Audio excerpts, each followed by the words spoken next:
I want to welcome everybody to our summer fundraiser for the Story County Democrats. Thank you so much to the volunteers who are over here serving. Thank you for everybody who brought food, who donated. We really can't put on these amazing events without the volunteers, and I know most of you have spent time volunteering, and I want to thank everybody for all you do to make this happen. We are here to raise money for the Story County Democrats, and the Story County Democrats do an amazing amount to help get local officials elected. And that's really what their first goal is to get Democrats elected at the local level. And these types of events go a really long way to helping that budget work and help raise money for the Story County Dems. And that's why the slate of candidates tonight is really about our local candidates. We really want you guys to meet, hear from, and get familiar with our local candidates. Story County, because we've grown so much, now has multiple House districts, multiple Senate districts. And we would love to get a Democrat elected in every one of those districts this year.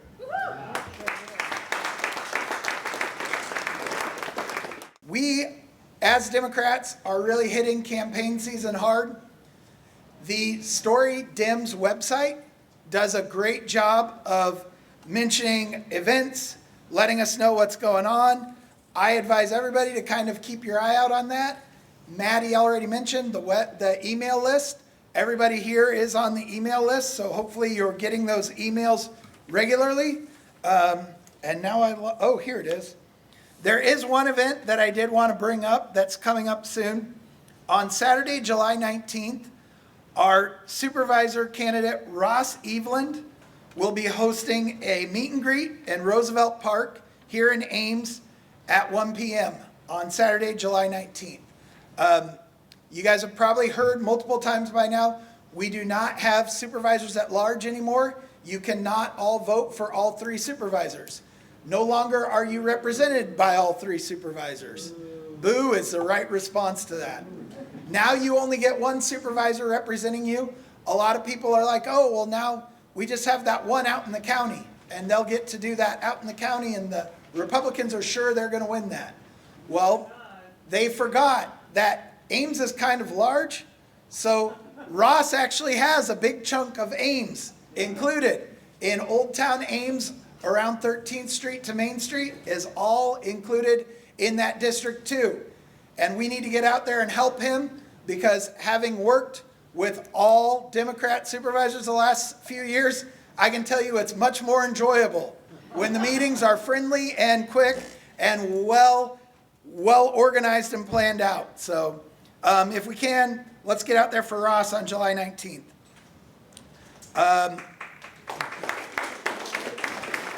The other thing that we always need volunteers for are parades. We have a lot of parades in Story County. We have parades in 3 communities in Nevada, Slater, and Ames for 4th of July. We would love to have folks walk with us in those parades. We love sign holders. We love candy throwers. It is great to have a great big crowd at those parades. Our competitors are kind of the type where they only go to a couple parades. You know, they're supposed to be for the small communities and the small towns, but it seems like they only show up at about 2 parades a year. I can attest to Latifah and Linda and Lucy and myself and Tim and Paul and all of our county candidates are at every community in the county nearly every year out there doing those parades, and we love to have people walking with us. So we are told to keep this thing moving. Our first candidate that we are going to have speak tonight was going to be Tim Meals, our county attorney. He is currently on the ballot for November. Tim is not feeling well, so I know I told you you wouldn't hear from our supervisors tonight, but Latifah Faisal is going to fill in and read a statement for Tim.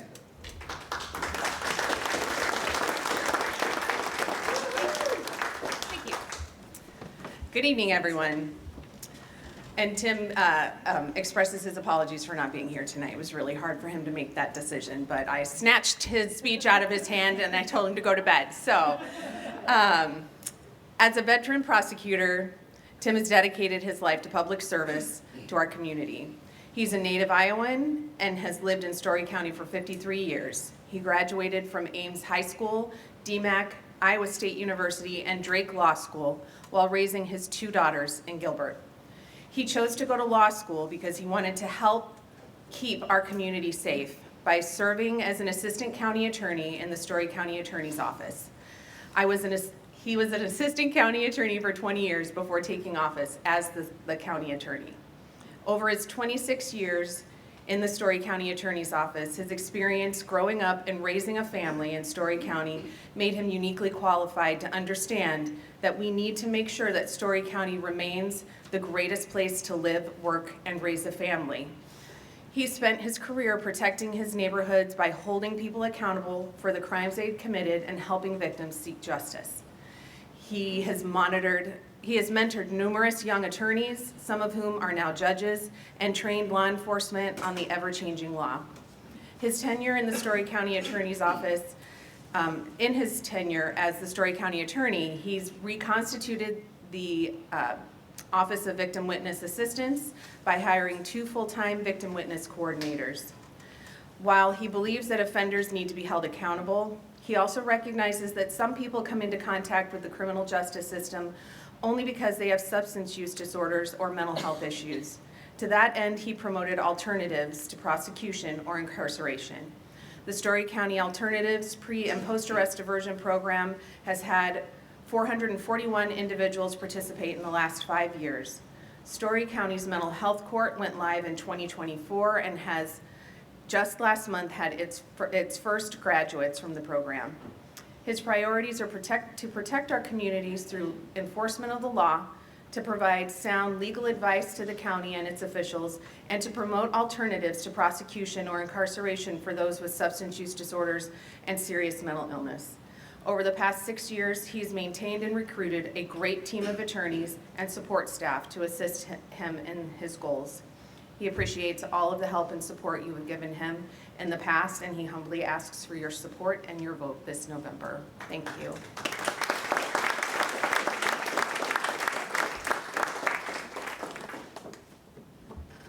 Thank you, Latifah.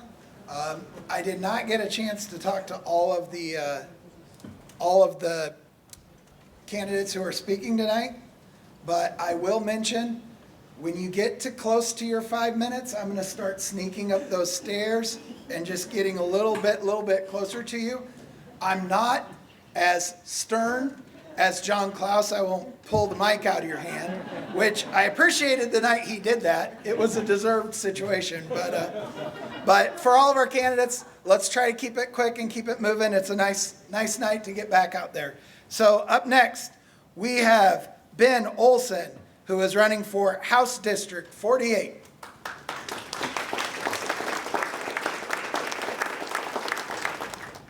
Well, thank you, Ted. First off, I didn't realize you heard me speak before to put that in right in front of my speaking time, but I appreciate that. Before we get started today, folks, I just want to say getting events like this together, it's not easy. It takes a lot of time, a lot of effort on other people's part. So if we can, let's give a big shout out to all our volunteers and all donors for our food tonight. It's well appreciated. All right, so as I was told here, my name is Benjamin Olsen. I'm running to represent Iowa House District 48. Now 48 is district encompassing Boone and a part of Story County, specifically out on I-30. I'm a native Iowan. I grew up in northern Story County. I attended our public schools up there. I went on to Iowa State University, where I graduated with a bachelor's in aerospace engineering. Now from there, I went on to obtain a job over with Emerson Electric. They are a valve manufacturing company out in Marshalltown. I work primarily with nuclear applications now, getting valves sent out to their locations, particularly over in Georgia and around Louisiana. Now I'm in front of you tonight because I'm concerned. I'm severely worried about our public schools. I'm concerned with the cuts that we are seeing at the state level, with our funding, with our priorities. Now, I'm sure you all are aware that at different levels we have seen reduced funding when it comes to our public schools, particularly in Boone, where we cut about $600,000 in in their district, they had to adjust and they cut their orchestra program. That's old news. That's old news. But what wasn't said was before that cut was made, they had to cut additional programs. Things that didn't make the news. Family and consumer science for junior high. Teacher and betterment programs. These are things that people did not get to see or hear about that were typically seen in the newspaper. And it wouldn't hurt as much as it does to see those cuts if it weren't for the flip side of the coin. If it weren't for, at the same time as we're cutting our public school funding, we're investing in private schools. Now, I agree with you. I agree with you. I hear those moans and groans too. I say it with you. But let me make it clear. I have no issue if you want to send your kids to private school. I have no issue. You can do it for a variety of reasons. But you shouldn't expect us to pay for it. You shouldn't expect that.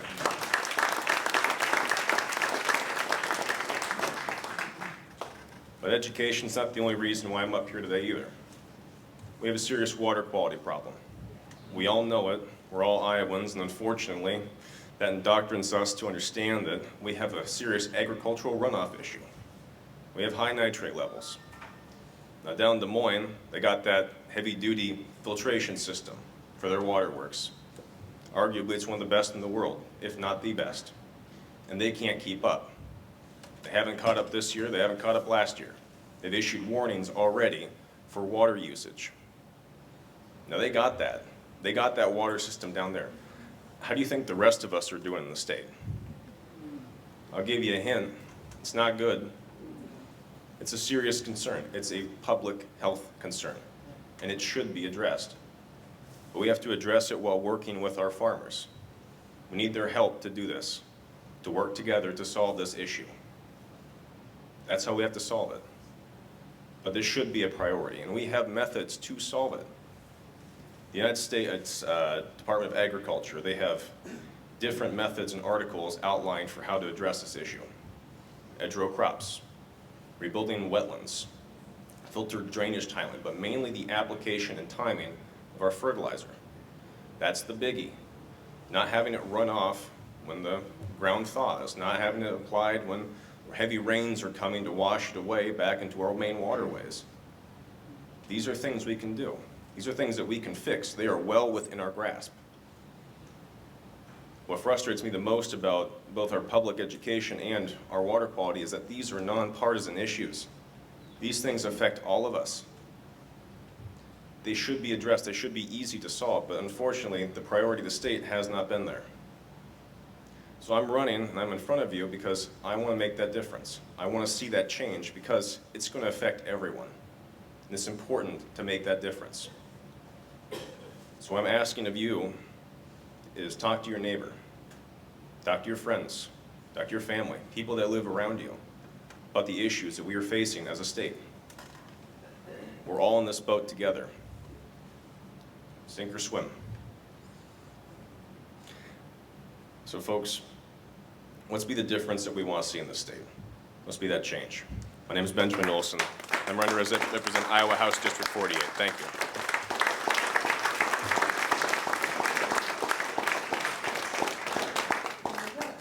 Thank you, Benjamin. You mentioned education.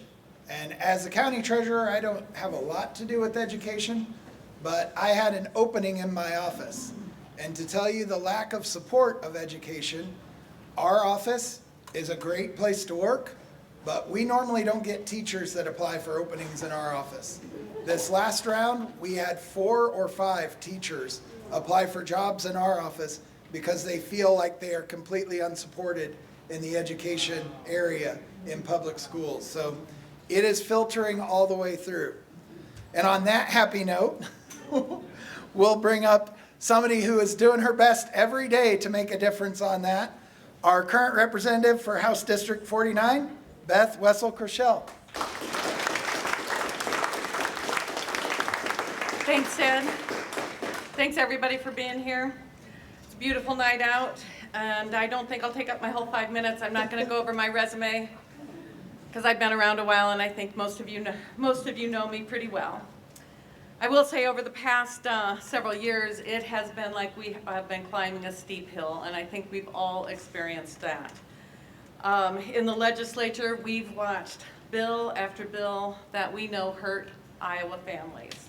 We know it undermines education, restricts reproductive health care, it weakens our voting rights, and it has done nothing to protect our waterways. I'm going to be real honest. It's been kind of difficult.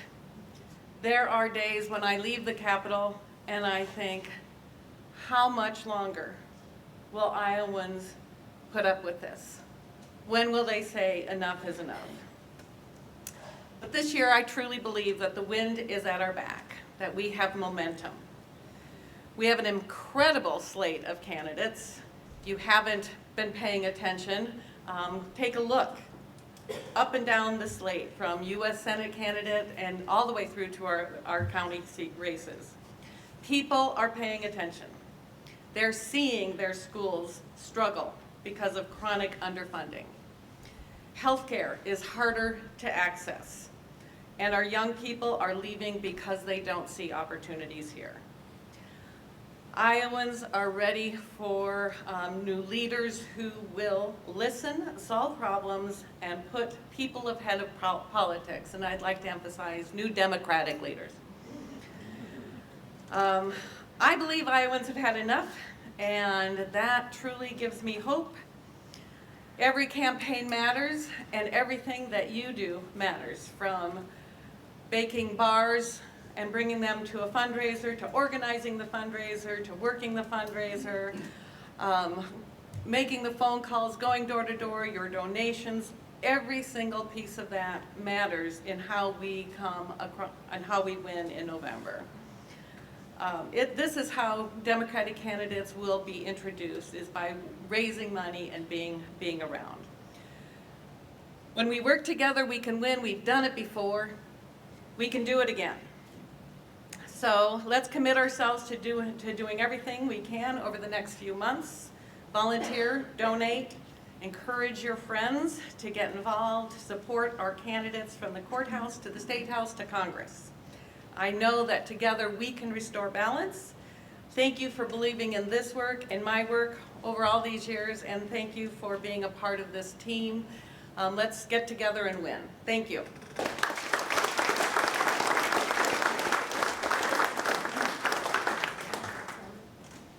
I think Beth made a great point there.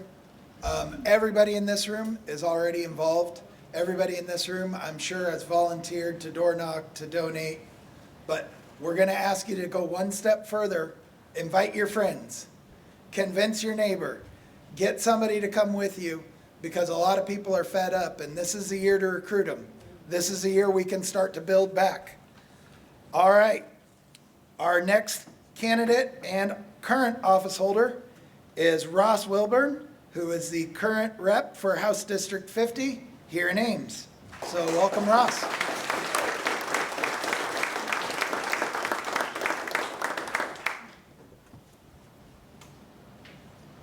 All right, good evening, Story County. Good evening.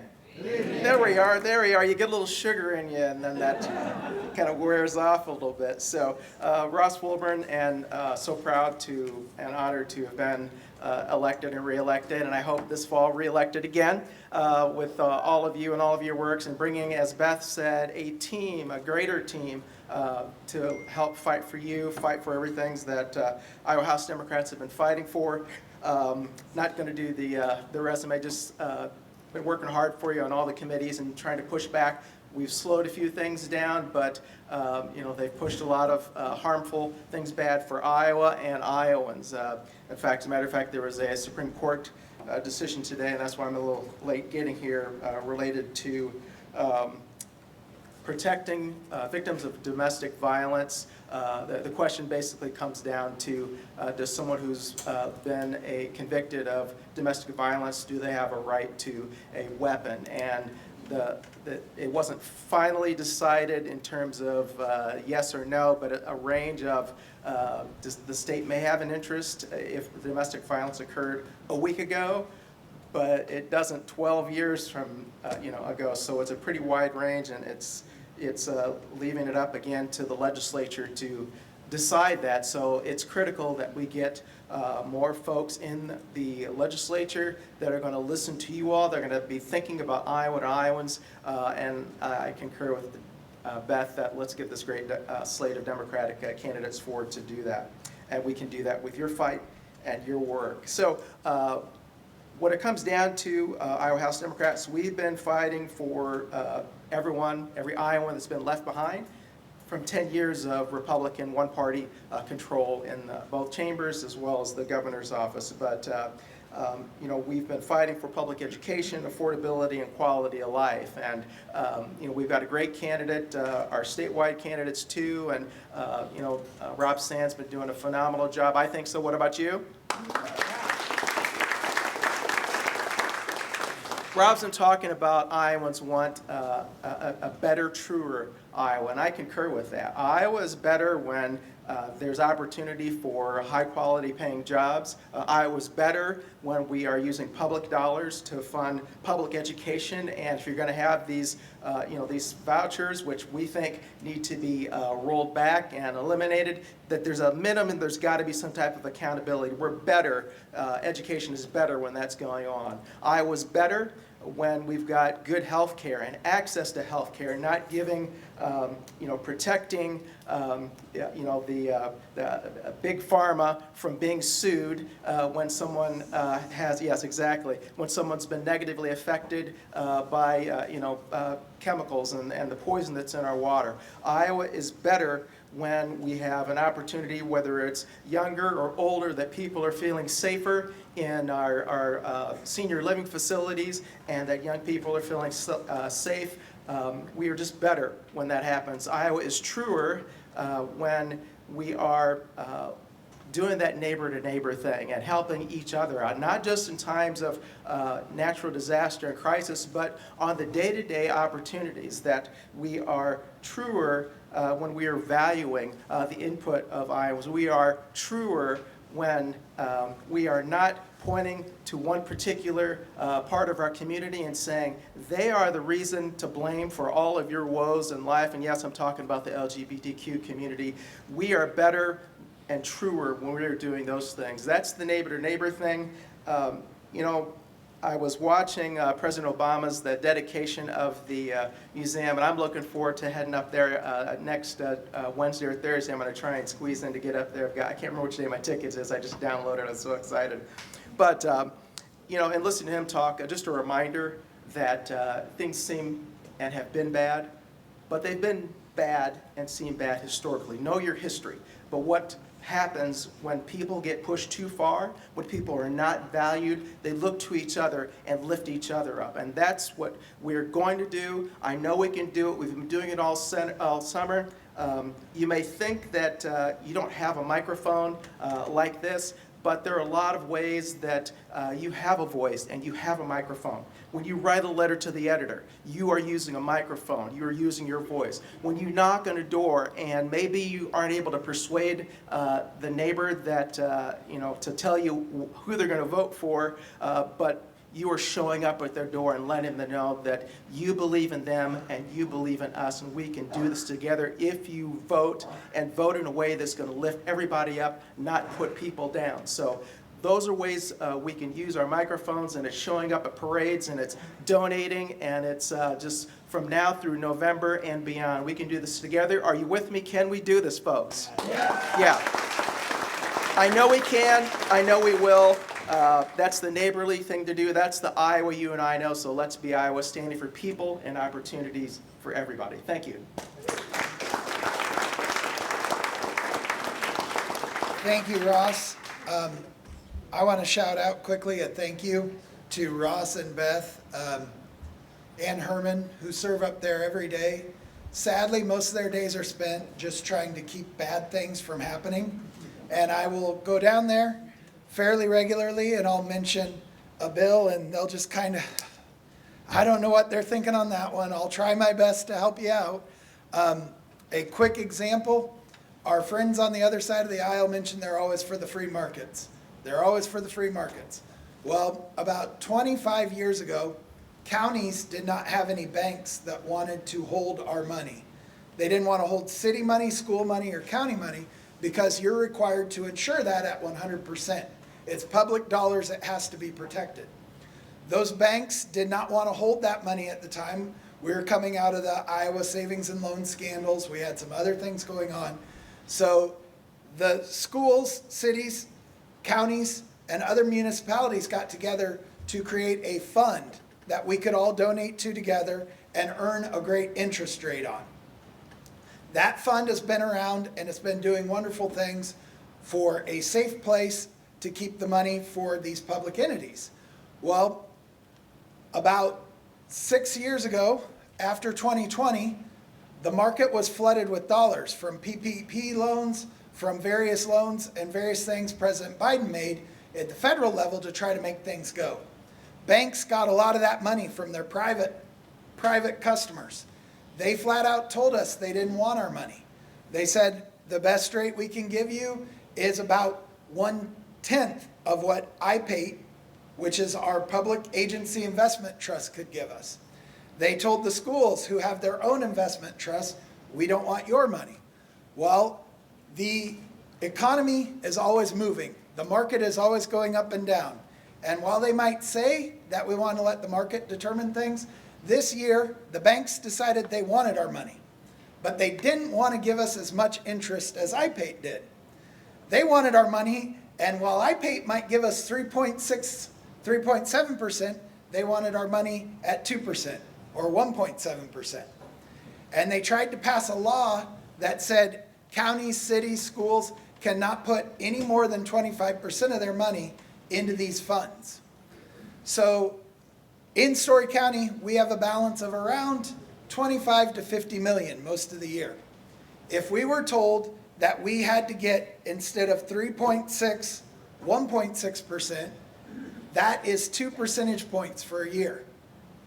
I don't know how great everyone is at math, but at $25 million, that's $500,000.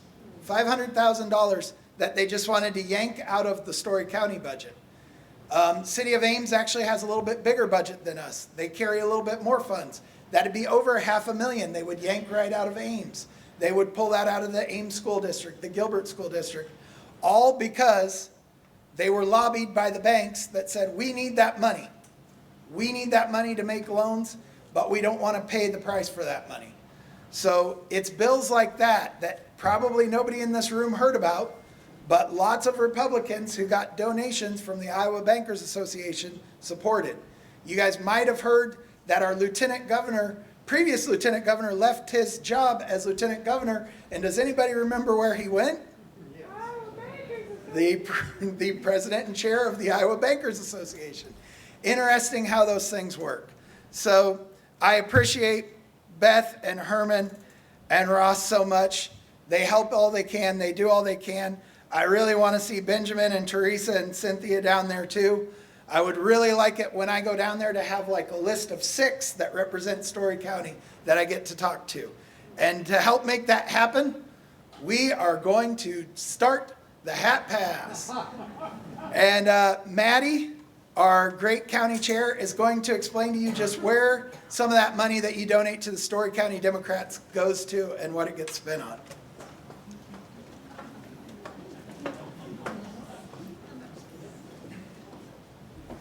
So you may have noticed on the program it said that Jay Brown was going to be doing the Hat Pass, but he couldn't make it. I'm not as smart as Jay, and maybe better looking and probably funnier. So I'm going to tell you a little bit about where your money goes when you donate to the Story County Democrats. First of all, there are going to be our expenses for the office, which are going to be pretty low because the church is making us a wonderful deal, so that's not going to be very much of our budget. We also send out a voter guide that goes to every registered Democrat in Story County, and then kind of depending on how much money we have, also goes to targeted independents. We've got to keep reaching out to those independents. But we also need to make sure that every Democrat is getting out to vote, because Democrats need to be reminded. So that will give information about voting, about all the candidates, and you should have got those in past years. Most of you have, lived here and gotten those before. But the biggest bulk of our money goes directly to our candidates. And that's how they're able to afford to make their yard signs, to print their literature. A huge amount of that is spent on postage. And so we're really, proud and happy that we're able to do that for our candidates, because if we are not supporting our candidates, we're not going to be able to flip those seats. And it's because of the generosity of all of you that we're able to do that each year. And so we really appreciate that. And I think we're about done. That's all I had to say.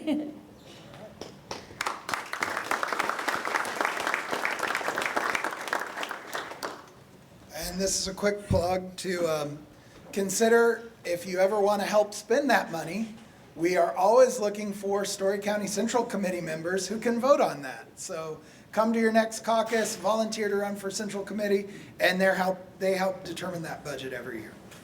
All right, our next speaker is Teresa Perin, and I am very excited because she is House District 51. That is my House district, and I am looking forward to being represented by a Democrat. So let's go, Teresa.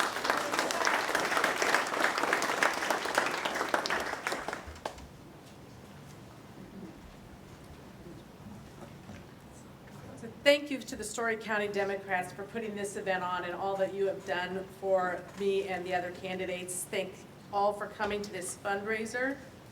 My name is Teresa Perin, and I am running for House District 51. I have lived almost all of my life in Iowa. My roots run very deep in this state. I have 53 grandparents who are buried in the state, including a couple of fifth-grade grandparents who were born shortly after the country was founded. And I've been to every single cemetery where they are buried in the state, which I know is kind of weird, but I'm an amateur genealogist and I love history. It's also given me a wonderful opportunity to travel around the state. And I can honestly say there is nowhere else in this state I would rather be than District 51. I grew up here. I graduated from West Marshall. It's where I raised my son. I learned to drive on that curvy stretch of Highway 210 between Rhodes and Maxwell when we would go to visit my mother's family.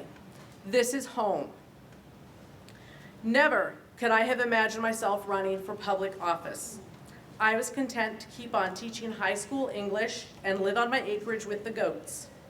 But here I am asking people to trust me and send me to the State House.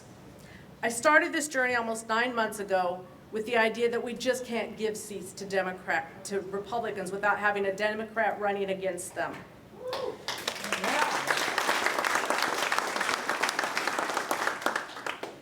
District 51 is a deeply rural red district, and I began conversations about running with the acknowledgement that it would take a miracle for me to win. I had no illusions that would be easy, and I questioned whether or not it was even possible. But things feel different now. I've talked with a lot of people in the last 9 months, and it seems that everyone has concerns about the economy. I think affordability is the main issue I hear about, whether it's being able to afford groceries or health care, or whether it's not being able to buy a house or pay property taxes. I'm not sure I found anyone who is happy with the direction our state's economy is going. And that's understandable with $1 billion deficit spending for the second year in a row. But mixed in among the concerns, there seems to be a shift in the mood. Iowans are tired of hearing how we're the bottom of the nation for our economy and access to health care and OBGYNs, and our schools are slipping, and we're at the second spot on the list for the most banned books.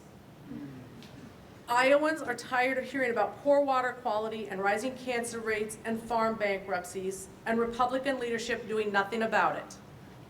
And it feels like people are ready to make a change. They want change. They want accountability. They want a fresh start, and I can feel the momentum building. I want to be able to stand up for Iowans and work for a higher minimum wage and affordable housing and health care. I want to work for our schools. We really can make them the top of the nation again if we invest in them and stop giving our tax dollars to private schools with no accountability.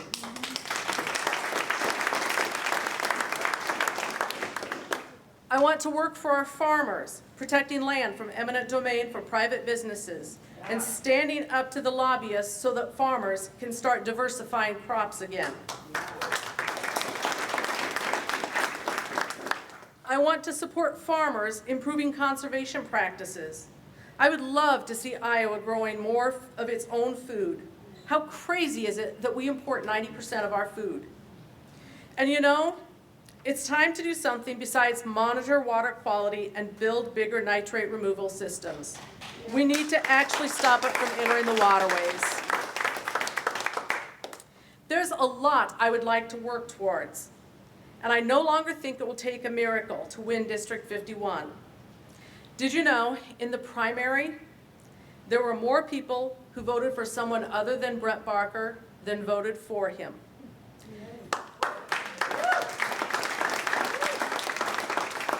And 40% of the district is no-party voters. That's a lot of voters out there waiting to see what I have to offer. And we can do this, but I can't do it alone. I need people to talk about this campaign. I need people to put up yard signs. I need people to host meet and greets.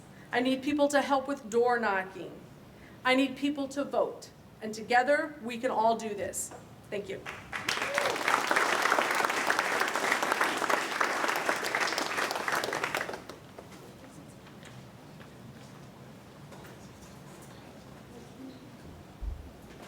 So when Maddie told me I would be introducing a lot of candidates, I considered making a joke every time I came up to say, hey, we just got a report that we're back at war with Iran. And then coming back up and say, no, that was fake news. We're not back at war with Iran. Trump won again. And then I was going to walk away, and I was going to do that at every speaker, but I thought, it's really not a great joke. It's more sad than anything. But I will say we did have a little bit of fake news earlier. Our county attorney, Tim Meals, is feeling well enough to be here, and he is here and would like to say hello to everybody. So welcome, County Attorney Tim Meals.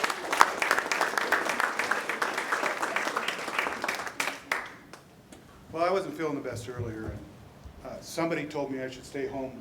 Somebody told me I should stay home tonight. Didn't follow directions. But I just wanted to come up and say thank you for all your support that I've had over the past 6 years being your county attorney. I'm looking forward to another term as county attorney. And also, this office has been held by a Democrat since Ruth Harkin was elected back in 1972. So for over 50 years, a Democrat has held this seat, and I'm hoping we can make it another 50 years at least of Democrat holding this seat. So thanks for all your support.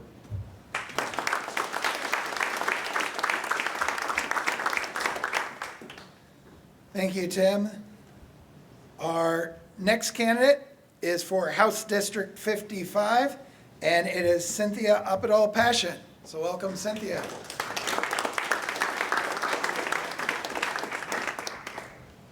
Hey everybody, I'm Cynthia Paschen. I'm running for the House. 2 years ago I ran for the Senate against a guy named Dennis Guth. And I'm going into this race really excited because this is that same district minus 2 whole counties. So I've been there, I've done the parades, I've met the people. I've been thinking about a couple of things. I traveled to Richmond this past weekend and buried a college buddy of mine. And it was a tough one. It was a tough one. And I know in this room, a lot of you have had losses this year. So my heart is with everyone who's lost someone that they care about. And in a lot of ways, I kind of feel that way about Iowa sometimes. I think about what have we lost, But I am hopeful that we can get it back, really get it back, and get it back even better than it was. Our water, our schools, our people are great. And they show up for each other, at funerals. They show up at your house with casseroles. If, your kid breaks his leg, they show up with extra pair of crutches. They just do decent things for one another. But I want to tell you a quick story about, some of you who know me well know that I did hospice volunteer work for, 24 years, something like that. And one of my favorite clients, we're not supposed to have favorites, but I do, was a lady named Alice. And she was in a nursing home. She wasn't real happy about being in a nursing home. She wanted to go back to her house. And so we would talk every time I would visit with her over a period of 3 or 4 months, and Alice would not shut up. She would tell me stories about things that happened to her when she was a little girl. She told me stories about marrying her husband, and they worked on a dairy together. You know, they were itinerant farmers. They didn't own the land. They didn't own the dairy. She told me about school plays when she was in grade school. They did a version of Midsummer Night's Dream, and she played a fairy. And anyway, just all the stories. And at the end of Alice's life, I knew she was dying because she wasn't telling me any stories. And she grabbed my hand and she said, "Cynthia, tell me the stories that I told you." And I was like, oh my gosh, this is gonna go great, because I remember all these stories. So I told her childhood stories, you know, the birth of her son, the Midsummer Night's Dream, and every once in a while she'd go, no. I'd say, did I get that wrong? And she would correct me. And at the end of my visit with Alice, I realized that that's what we leave behind when we go, the stories that we tell. And I think that's super important to remember. Spend the time, take the time to tell the stories to the people you love. And that's what I want to do for District 55. I want to tell the stories that you told me. Thank you.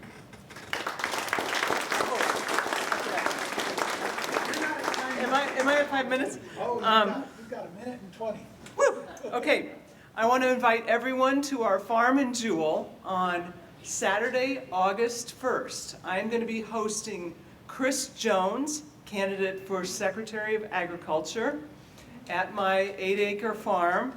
And Chris is going to talk water quality because he knows more about that subject than pretty much anybody I know. That's going to be at 3515 Little Wall Lake Road. It's right across from Little Wall Lake, from 1 to 3 in the afternoon, Saturday, August 1st. And we're going to have a potluck, so bring some funeral potatoes or bring some cookies or whatever it is you like to cook. And we're going to have a good time. That morning, August 1st, if you need another parade, I will be at Roland Day's parade that morning. All right? We know how to have fun, don't we? Thank you, everybody.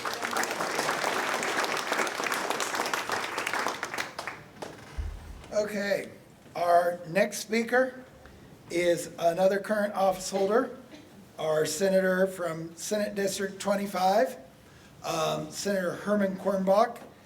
As I said, I really do appreciate Herman and Beth and Ross and all the time they're willing to give me down there.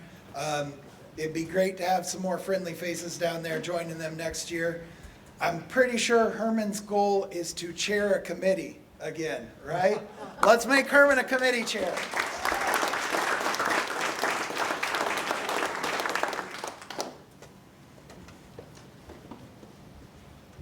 He was supposed to tell you he was saving the best for last. Well, I'm supposed to speak after you. So. Oh! Okay, well, I'll keep it short then. First of all, thank you to all the people who brought all the wonderful desserts.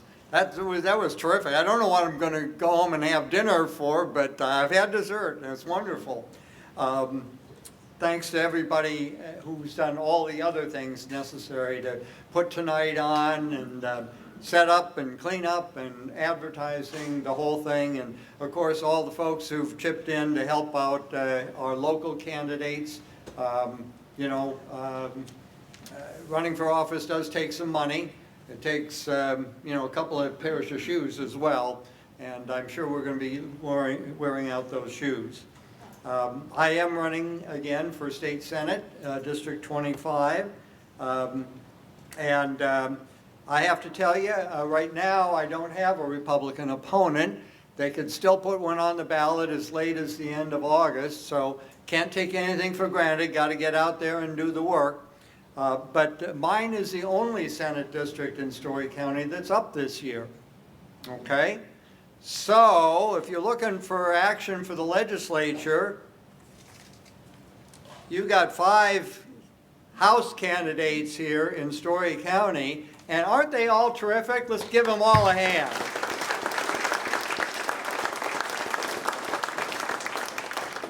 They've also touched on most of the important issues that we're dealing with at the legislature and things that just need to be done better. I have been working on the Education Committee for every year that I've been down there. Ever since 2011, I was Chair of Education for 6 years, and I'd like to be that again. The rest of the years since then, I have been the ranking member.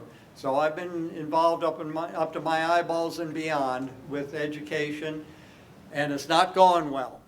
It's not going well. I'm retired from the university, but I'm still an economist, and I'm still crunching numbers. This year alone, this school year alone, we were $500 million short of keeping up with inflation relative to when Terry Branstad left office, and Terry Branstad was no champion of education. Kim Reynolds has done that much worse. We have been creeping further and further and further behind inflation. It's more than $500 million this year alone.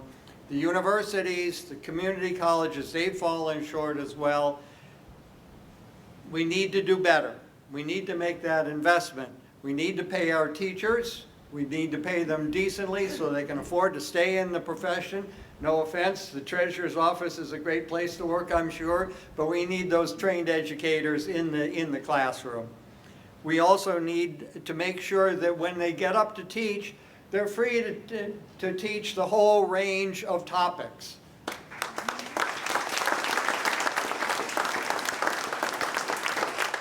Our students, our young people, they need to learn how to deal with controversial topics, including ones that might be divisive, okay? The Republicans, they have this list of things that are under the heading of DEI, diversity, equity, and inclusion, stuff you're not supposed to talk about. Anti-racism is one of them. Pro-racism is okay. Anti-racism is not, all right? Social justice is not okay. Even though it's right there in the preamble to the Constitution, one of the things in form a more perfect union, establish justice is the next thing in line. We got to be able to do all of that. We got to be able to train our kids to think, to understand issues, to understand and analyze both sides and make up their own minds. We don't want the Republicans to be proselytizing, we don't want them to be indoctrinating, we don't want them to be engaged in censorship, and that's the direction that they're going. We also got to learn to drink, to make sure that our water, I'm pointing to the glasses of water down here, that our water that we drink is clean. We have to deal with other potential causes of cancer, the radon problem, all right, the pesticide problem, the whole range of things. It's an ugly, awful disease that kills far too many people, and we've got to start cleaning up our environment. One of the biggest problems, though, is the state budget. We're running $1.2 billion deficit in the fiscal year that's just about to end, and next year is no better. Okay? So how are we covering that deficit? Well, they have this slush fund, they call it the Taxpayers Relief Fund. Every dollar in that Taxpayer Relief Fund has been bled out of education over the last 10 years. I've counted it. It's all come from skimming education, not keeping up with inflation. That's how they're covering the deficit, all right? Well, we got to change that, because that pile of money, that's one-time money. That's going to run out within 2 or 3 more years, and then we hit the wall hard. That brings me to the most dangerous and most important thing on the ballot, We've got some wonderful candidates here, and we've got Josh Turek, and we've got Rob Sand, we've got a whole bunch of statewide candidates and other congressional candidates. The thing that's on the ballot, and it'll be probably on the backside, the last thing you'll get to when you're looking at the ballot, is a constitutional amendment.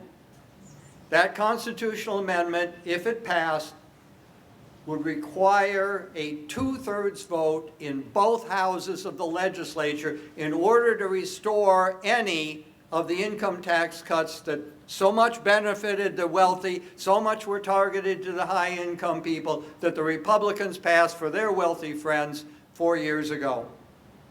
Those income tax cuts were supposed to generate an explosion of growth and income and jobs, and the reality is we're pretty much dead last in the country as far as economic growth is concerned. It hasn't happened.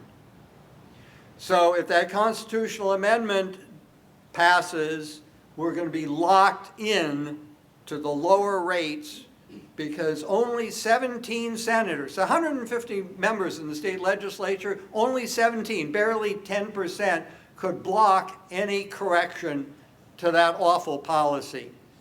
Now, nobody wants to pay more taxes. Nobody wants to pay more taxes. But you know, it is the price of civilization. If we want our kids educated, if we want medical care for our young people and for our elder people and everybody in between, if we want other public services, we've got to have some money. And the tax burden for that has to be adequate to the need, and it has to be distributed fairly, and it's not either right now. So that's what we've got to get after. Please vote no on that constitutional amendment. Please educate all the people that you know. Everybody in this room is more involved in politics than 90% of the rest of the people in this state. All right, so it's your obligation to reach out to the people you know in your church, in your neighborhood, in your social club, wherever. Please get out there, inform people. Please get out and work for all of these candidates, all right? You've got 5 great House candidates. Pick one. Oh, pick 2. Pick 3. Get out there and knock some doors and help these people out. And oh, by the way, there are some Senate candidates nearby in Polk County. Heather Mattson was up here 2 weeks ago at my fundraiser. Her district has been targeted by national Democratic people as a state legislative seat that is a winnable seat, okay? If you want to go a little further afield, you got Caitlin Dry up in Sioux City, and you got Mike Zimmer over in Clinton, the two special election candidates where we flipped solid red districts into the Democratic column last year. So there are lots of opportunities. Limber up your limbs, all right? Get yourself a good pair of shoes and come on out. Oh, and by the way, bring along the sun lotion because you'll need that too. Hey, thank you all for being here tonight. Thank you all for being Democrats. Let's go out and win one this year.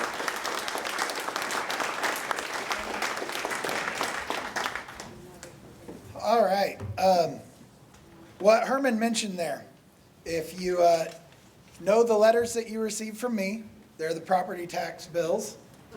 If you look at when your property taxes started to rise, they were when that great income tax cut hit that especially gave a lot of money to the wealthiest Iowans. All of a sudden, money for education, money for schools had to come from somewhere. So most of your property tax dollars are because the schools need those dollars. And they've been coming from an increased rate from the schools because the state is not picking up their end of the bargain. And Herman can give you all of the math on that. I'll give you one quick piece of math because as your treasurer, I get involved in the property taxes. Herman can tell you that when a Republican says, we're going to cut property taxes, but don't worry, cities, schools, and counties, we're going to backfill those dollars forever. Forever for a Republican is what, Herman? About 8 years, right?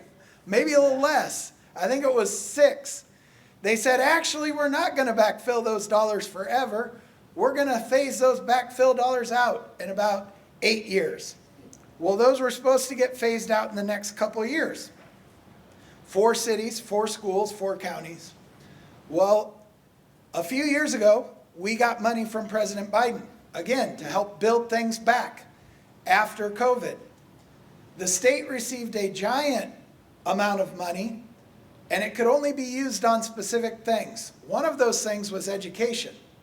So what the state did, knowing that this budget shortfall was coming, knowing that they'd set up Iowa and its schools to be in a horrible spot financially, they said, we're going to keep giving the cities and the counties their money each year for the next 6 years, but we're going to give the schools their money separately in 5 years. Now, why did they pick 5 years? Because all of that money from the federal government had to be spent in 5 years.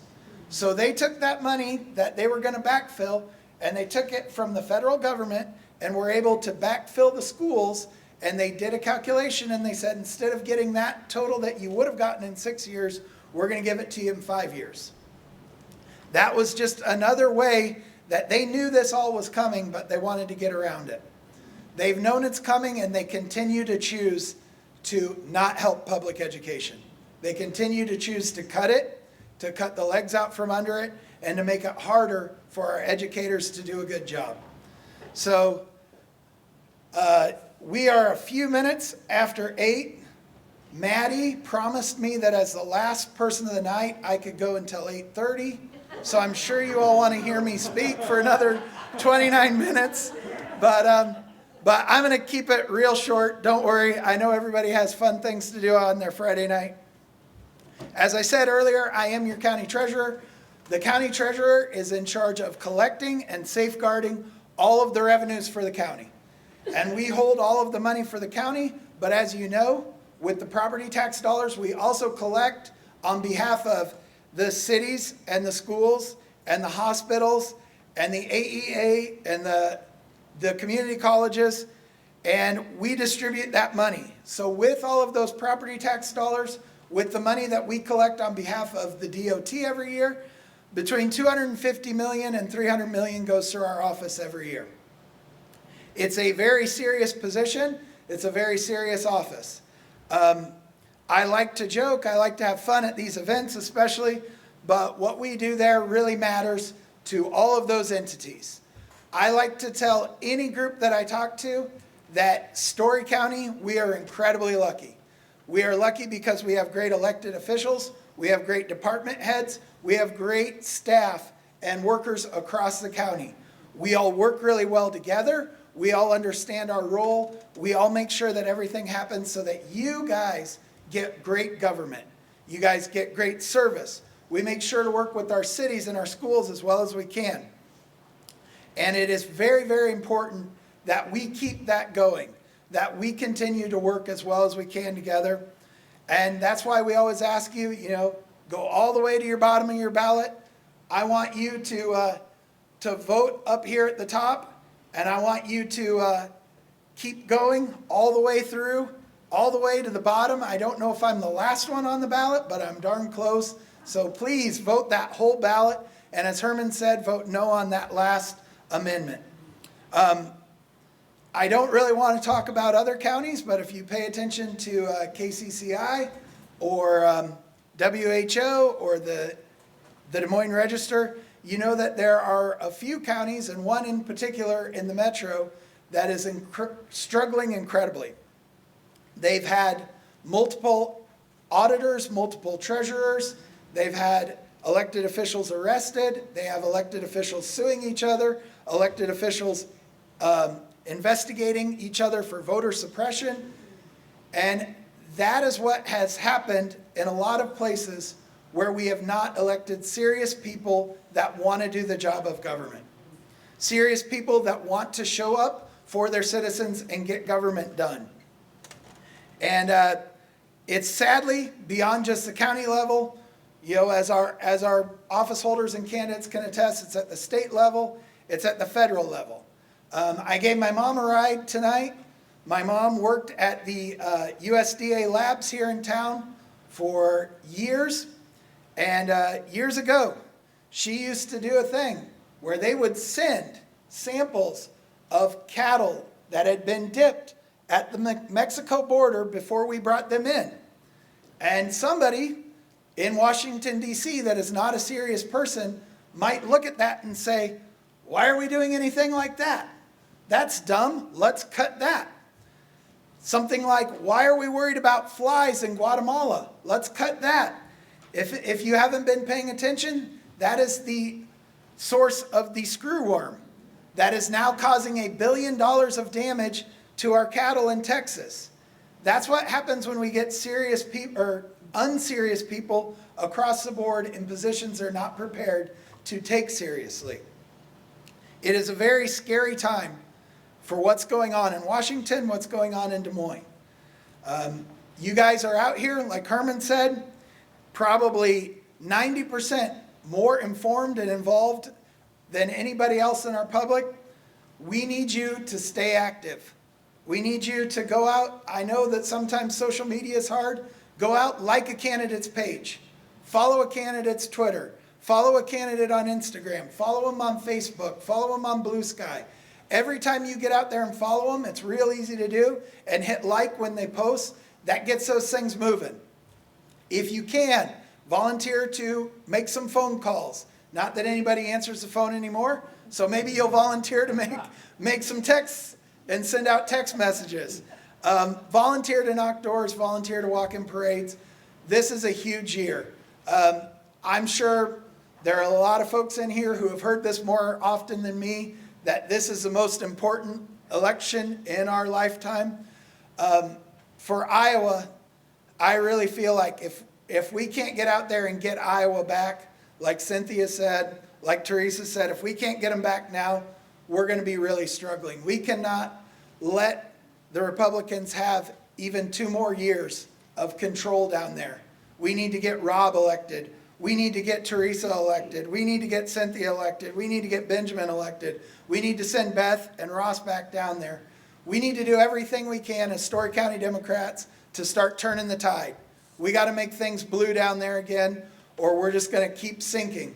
I know we're already at 49th in most things, but we can go lower. And it's real sad, but that's where we're at. So thank you all for coming out. Thank you to everybody who brought the treats. I'm looking at lots of cookies here. I'm sure you guys are going to want to swing by the table before you go up the stairs to exit. But thank you so much for supporting the Story County Democrats. Thank you so much for coming out on your Friday night. Have a great night, everybody.